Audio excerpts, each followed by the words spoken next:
नमस्कार। सबसे बड़ी खबर बहुजन समाज पार्टी की सुप्रीमो बहन मायावती जी की तरफ से निकलकर आ रही है।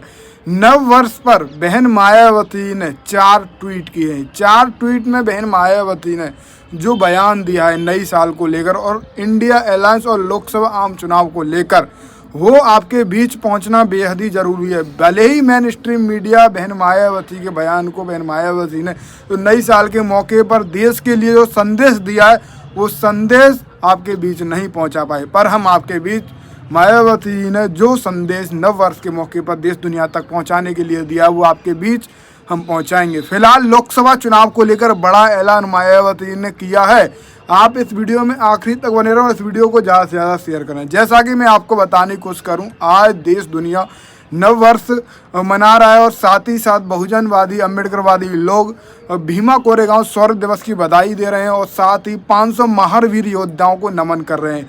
इसी बीच बहन मायावती के 4 ट्वीट आते हैं। 4 ट्वीट, पहले 2 ट्वीट में मायावती देश की जनता को नई साल की बधाई देती हैं। मायावती जी कहते हैं कि इन जो ट्वीट में जो मायावती कहती हैं वो ट्वीट आप स्क्रीन पर देख पा रहे हैं। उनमें साफ साफ मायावती ने देश की जनता को बधाई दी है, साथ ही साथ उनकी जन समस्याओं को भी सरकार को याद दिलाया है कि ये जन समस्याएं हैं और इन पर सरकार काम करे।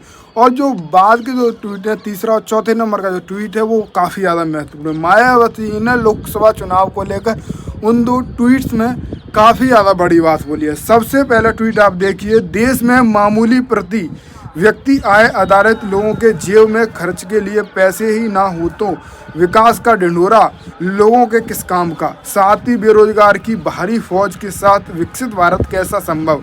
देश की विशाल आबादी के हिसाब से रोजगार के अवसर की जरूरत, ऊँट के मुंह में जीरा नहीं, ऊँट के मुंह में जीरा नहीं। ये सब मायावती ने तीसरे ट्वीट में कहा है। मायावती ने कहा कि बेरोजगार का अपार फौज, एक बड़ी विशाल आबादी में, और जो हवाई वादे कहीं फिट नहीं बैठते, इस तरीके के मायावती ने तीसरे ट्वीट में कहा। चौथा ट्वीट काफ़ी ज़्यादा महत्वपूर्ण हो जाता है। लोकसभा आम चुनाव को लेकर मायावती ने बोला है, कुल मिलाकर पहले कांग्रेस और अब भारतीय जनता पार्टी की लंबी चली जातिवादी, अहंकारी व गैर समावेशी सरकार के दुष्प्रभाव से करोड़ों गरीबों का विकास प्रभावित हुआ है। बीजेपी और कांग्रेस पर मायावती ने नई साल के मौके पर निशाना साधा। अंत अब इस संसदीय चुनाव वर्ष में जनहित व जन कल्याण को समर्पित बहुजनों की उम्मीदों की सर्वजन हितैषी सरकार बनाए, लोगों से यही पुरजोर अपील है। मायावती ने कहा है बहुजनों की जो उम्मीद है, सर्वजन हितैषी बहुजन समाज पार्टी की सरकार बनाए। लोकसभा आम चुनाव में मायावती ने कांग्रेस और भारतीय जनता पार्टी पर बड़ा हमला बोला है। इधर एक चर्चा काफ़ी ज़्यादा तेज थी कि मायावती लोकसभा चुनाव में कांग्रेस के साथ जा सकती हैं, और इस चर्चा पर फिर एक प्रश्न चिन्ह खड़ा यहाँ से लगता है कि मायावती अब फिर से कांग्रेस पर हमलावर है, तो कोई भी संभावना नहीं उठती कि मायावती कांग्रेस की तरफ लोकसभा चुनाव में जाएंगी। फिलहाल आगे आने वाले समय में देखते हैं क्या होगा। 15 जनवरी को बहन मायावती लोकसभा चुनाव को लेकर एक बड़ी बैठक भी कर सकते हैं। फिलहाल आप इस वीडियो को शेयर करें, अपनी राय कमेंट